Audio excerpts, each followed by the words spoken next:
Bonjour mes amis, hi guys. I thought it would be good fun to check out some of the first releases of Watches and Wonders, and we start with Cartier, which is one of the top brands right behind Omega, and I wouldn't be surprised if they would take them over on their way to conquer maybe the first spot from Rolex. Everybody loves Cartier. You buy a Cartier, even if you just spend $2,000, you have something very chic that competes in style with anything more expensive. Anyway, this year, the one that people talk about is are these lumps of metal, the tank à guichet. Guichet is a box office for a theater, for example. So you have the jumping hour and the running minutes. We've seen that a lot lately. Sort of geezer watches from a micro brand. It doesn't cost a fortune to make something like this, and it looks very stylish, a bit brutish. Brutalism is also the big trend, so we're gonna see a lot of that as well. Yeah, these don't. I know these are a reissue. They've done this before, so maybe people wanted to see it again. Doesn't really. Tilt the balance either way for me. I wouldn't spend more than a couple of $1,000 on something that looks like this. But they're kind of all right. The website of Cartier is a bit is a bit demented when you just scroll down. All sorts of misery happens to you.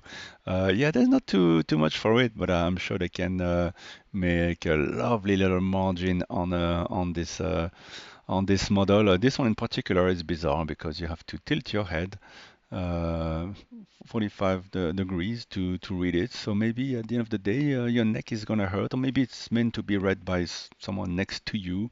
Not quite sure what the point is, and have no idea what the price is because the website is just infuriating to use. So let's move on and reach our star. That's the motto of Zenith with one very interesting watch and three putrid hours, cementing Zenith's reputation as the high-end homage brand, full ceramic models. We've seen the full ceramic. It really belongs to AP now, that look. So they do it on three of their chronographs. And the one I like the most is the Chronomaster Sport. 22 grand for the full ceramic option on this watch. It is celebrating some sort of anniversary, 160 years, but much more interesting and a bit in the vibe that Mont Blanc also does for the collectors of Minerva calibers. Here, Zenith revives for 50 grand, almost the caliber 135, very famous in Zenith's history. I think in the 60s it was winning many observatory chronometer contests, and they bring it back. They did the whole research and with beautifully done finishing, the some modern upgrades to the 135. You see free sprung balance and really cool. So the case as well, which is often overlooked, I find, is really well done. You can see here. Nice shapes to it. It's 29 millimeter, so beautiful movement, beautiful case, and a gorgeous dial with again lots of attention to the style, different textures to it. So for now, they say 160 is the plan to make these, but at 50 grand, I just wonder if they are 160 collectors willing to pay for this. I'm pretty sure they'll be happy to recoup their investment into redoing this apparently famous caliber. And I suppose in a couple of years we'll see this coming in gold and in steel for the general public with maybe a less lavish dial and more simple case and less lavishly finished movement. But yeah, it's cool to see that they have the means to do that. Um, Zenith apparently are really producing not that many watches. I think 10,000 last year for a brand that seems so big. There's a lot of people who love Zenith. I think everybody loves to love Zenith, but it's a bit like Jaeger LeCoultre, but they don't really buy it. And I can understand why when they do part of the brand is doing interesting new things, and part of the brand is doing yeah, high-end homage type of watches. Moving on to Tudor, a bit of a letdown, but I think this year they try to appeal to the other people in the market, bringing in larger size watches. Um, yeah, the marketing is always very modern. They put forward some of their watchmakers, which is good. And I think Rolex did a little bit of that this year. Finally, there's a bit of a human face to the brand. Anyway, the Black Bay 58 that we all love. Now it comes with three different type of strap or bracelet. But the big news is the burgundy dial, very flashy. I just saw it actually at an AD right here in Hong Kong. It's already available.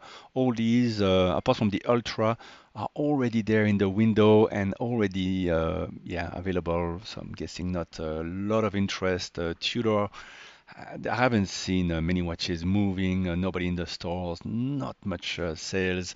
Last year, I think they had a big drop in sales.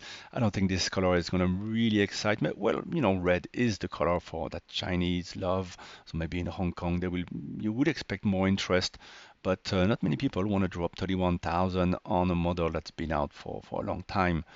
This is the Pelagos Ultra 43 millimeter going down to I don't know, over 1,000 meter or not, yeah, the Pelagos is maybe where Tudor shines the most. I think is their most original watch, original design, and it's great at 43 millimeters. So that's for a different public. Same size for the Black Bay 68. 68, why? I don't know. They don't really explain on the website. I guess in 68. Yeah, Seiko had some divers. I don't know what it has to do with Tudor, but anyway, this is a blown up Black Bay. So the trend was always to go smaller, 41, 40, 39, 36, and now they bring in a larger version with two dial variations to start with, just appealing to a wider public. The Black Bay Pro, when it came out, I was a bit excited. I got one of them, and then I got very quickly bored with it. And yes, it was slightly too thick. And you would think last year I bought the 58 GMT, fantastic. I still love it. It is my definite Tudor. And yeah, people would have hoped to see new colors in that one, but they bring the opaline dial for this Black Bay Pro, but they don't put the same movement as the Black Bay GMT 58. Instead, it's the same movement as the original Black Bay Pro, and so it's still bit of a thick watch. No, it's not crazy thick, still a nice watch. It's obviously a Rolex Explorer look-alike, cheaper version, but with a great METAS movement. The movements of Tudor, the accuracy is ridiculous, really good. You take this on holiday, and after the 10 days of holiday, it's still within 3 seconds. Very good. And for the Black Bay Chrono, there was a lot of talks about the Chrono. Will they come back with their own version of the Chrono with the dials at the 6, 9, and 12 instead of the other configuration? Will it be like a big block like they used to do? But to be honest, this Black Bay Chrono is a big block, so I don't really see what people are talking about. What's the big difference? Yeah, the big difference would be to have their own in-house chronograph. But if it's still a thick chronograph, I don't really see what it brings. What they brought this year is 3 or 5 link bracelet. So I guess the 5 link is the new one. Yeah, new look, pretty okay. Doesn't really change a lot. So yesterday I did a video about the Rolex, but I wanted to come back to it because it seemed in the marketing that the OP new colors were coming in the smaller sizes, but actually the 41 gets two new dials, including this pistachio. Pistachio, we kind of associate it with Breitling now, right? It was a big hit for them in the chronograph, and so Rolex, they had these on the OP, more frank, like the racing type of green, and this pistachio, actually, it does look quite nice. Pricing 54,000. Yeah, everything is creeping up. It's more than what I paid 5 years ago for my Explorer, but Yeah, I wouldn't say no to watch like this, a watch you can wear all the time, take on holiday.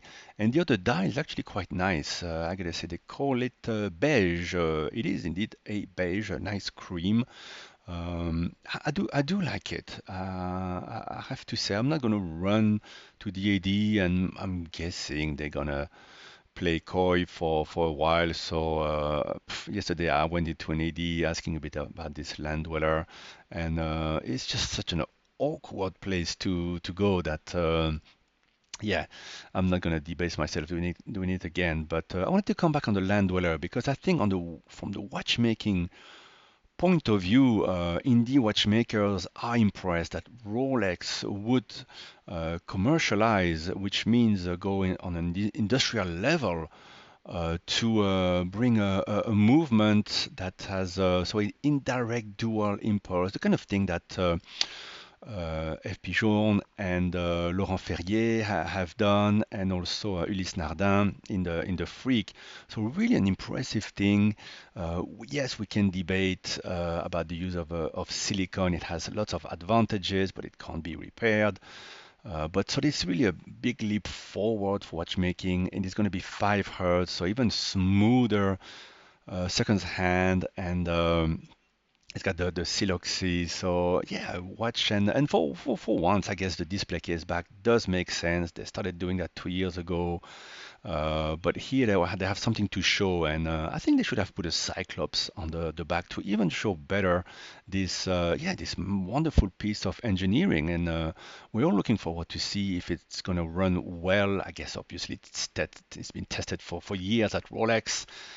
And it's patented, very impressive. Even the shock absorbers have been reviewed. So yeah, well, I'm not in favor of Rolex displaying the movement. I think they're not about that, but this shows that they want to go in a different direction. And after all, it's probably a good thing for them because I was always afraid people would see them as a outdated kind of look for the oyster. And yeah, this brings them in a different direction. Maybe bring in a new public, and they can do it at the price, the entry price. People say 14. I think it's 16,000 for the base version, and they bring it in a brand, not in a known watch, it's in a brand new watch, and um, I'm kind of two minds with it. Everybody will agree that the dial is very, very busy. They did that sort of dial on some OP dates in the past, so there would be a motif at the back, and they would do the 6-9.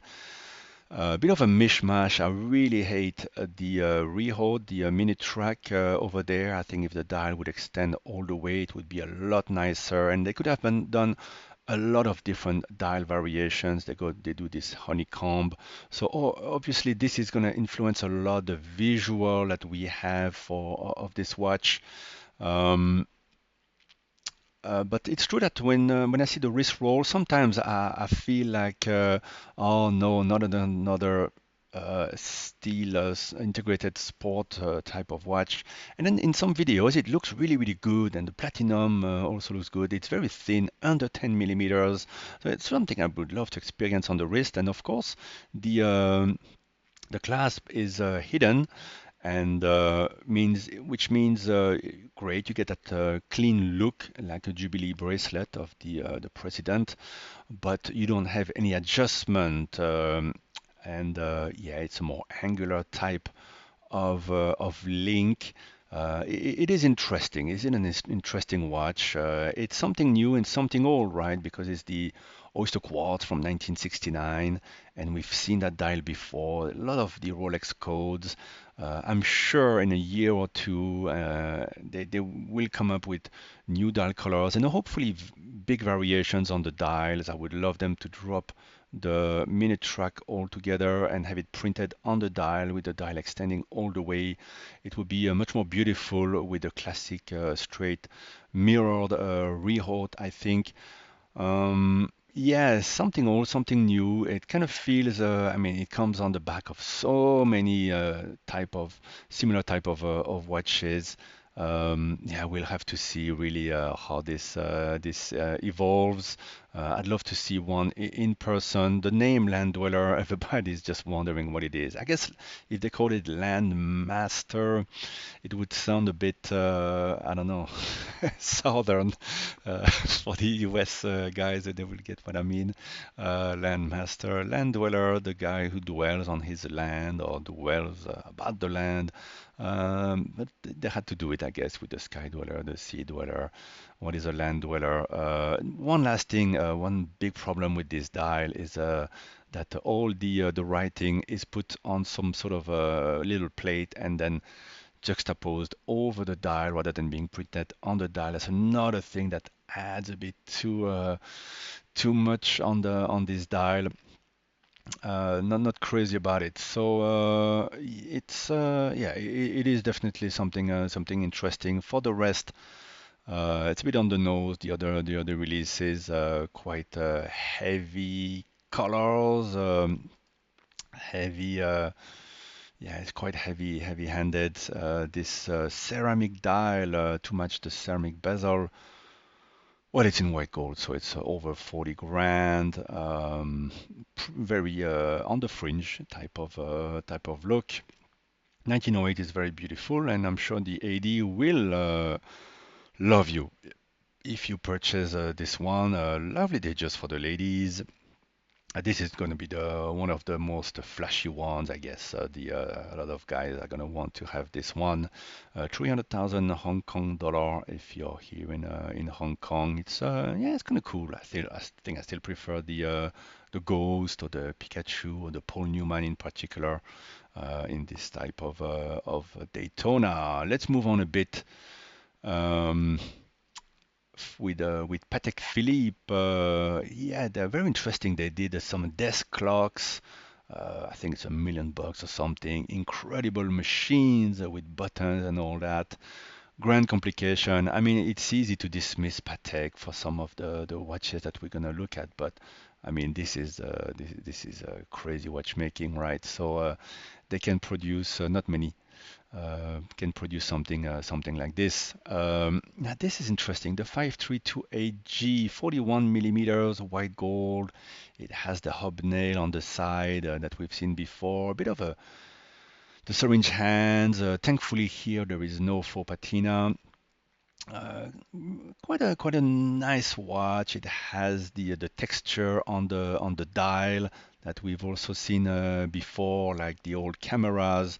But man, the lower portion of the dial is really cramped. So 8 days doesn't mean that there's 8 days in a week. No, it means that there's 8 days of power reserve. It's a manually wound and watch, and wow, the caliber is gorgeous. Could be more hand finishing to it, but the case is nice. It's something very different, less voluptuous. So it's cool to offer something a bit more angular like this without looking like I don't know, a Grand Seiko or a Zenith. But yeah, the bottom of the dial here is just a bit of a miss. And to be honest, um, the date, which is the most useful of the complications, is not. I hate to read it on such a small wheel, a small display, and um, yeah, there's some. This is a bit how it works. Yeah, the display is so small for the date, while the day is in an aperture. So I think both should be an aperture or both should be a wheel, but it's very cramped. It's a bit of a bizarre design. Yeah, and it won't be very affordable anyway. I want to go back to the other page. Beautiful split chronograph. This one as well, a grand complication with a retrograde perpetual. Quite interesting, the 24, but these are more than 100, way more than 100 grand. I don't know why. Perpetual. I mean, there's no other complication. It's just the perpetual in the small 24, the sort of the ladies' watch. Quite beautiful looking, though, those two. But the price is bonkers for it. A new annual calendar, and it's sort of in between size. quite nice, chocolatey, rose gold style. Yeah, they did the steel blue before. It's not a big success. The resale is pretty poor on those. This one, yeah, this Hong Kong dollar prices. Um, yeah, I'm guessing this one too will be very soft on the resale, but it's not a bad watch. Now they discontinued the blue version of the Pilot that people had mixed feelings about, but it's so much on the fringe that in a way it makes it a collectible right away. And here is a cream version. I think the one that everybody loves is the Platinum Calatrava, and it shows right that the classic is the classic, and that's what people want. This is a platinum one. It's going to be very expensive, but very simple. Not even anything around the seconds. So super flat, and look at that movement. Much even better than the one we just looked at before, with the little diamond there to show that it's a platinum case. This is it, right? And well, it goes to show you can do as many complications as you want, but beauty is beauty, and the simplicity here just kills it, and just beautiful, beautiful watch. I think everybody loves it. 363,000. That's uh, to be precise, 46,000 US. Yeah, that's a lot, right? But yeah, you get a definitive watch, I would say, and it's good that Patek can still make a definitive statement, but it's not something new, right? It's well, the movement is very new, but the design is just doing what they're very good at doing, what their designer of the original 96 did. So the 3255 PS Petite Seconde. And it's a lot more attractive, I think, than the hobnails ones, which are very nice, right? I think they have the same movement, but yeah, this is one of the big winners, and but it's very simple, and I think it's going to be the same talk about GLC. Their more simple design this year, the rose gold, is their best. And already, only a few months after the release of the big Cubitus, here comes the one we expected as well, the 40 millimeter version, so a mid-size. I don't know if it's not really a ladies' size. I think a lot of men will want to wear this in rose and in white gold and no steel, of course, just to yeah, just to milk it. I'm still not crazy about the design. I mean, it kind of looks nice here when you look at the rendering turning around, but from looking at it up front, it's still yeah, I'm still not crazy for it. Maybe I'll grow to like it. The price is really salty for it, and it's the same movement, which goes to show that there was a lot of emptiness in the original one. A Bejeweled Nautilus and a couple of other ones, and that's it for now. But Patek tends to release other things, even during Watches and Wonders, I believe. So maybe we'll see other ones. I think the clear winner is, yeah, the most simple one, right? It's nothing new, but beautiful movement for sure. Now, IWC, speaking of milking things, they're just going all out on the automatic, on the Ingénieur, coming with a green version, coming with a rose gold, coming with a 42 millimeter version in ceramic, but it's going to be thicker actually because it's got a different movement. And while in the 35 millimeter version, it already comes in three colors. Man, they give you so many options. That's going to be a more of an ETA movement. So yeah, you get less. And then there's the perpetual, which is a bit perplexing. The design of it. It's a 41. It's going to be fairly thick, and yeah, it looks like it's a bit cramped in there in this dial. Quite nice, quite nice. But yeah, I'd love to see the chronograph. I imagine the chronograph will be 42 or 43 millimeters.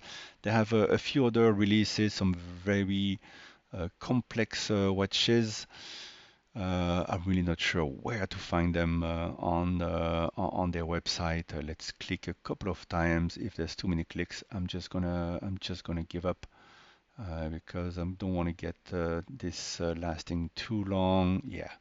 Yeah, they have some other releases, but I guess this is going to be the main thing. Yeah. I think these type of designs are better when they're more simple and slender.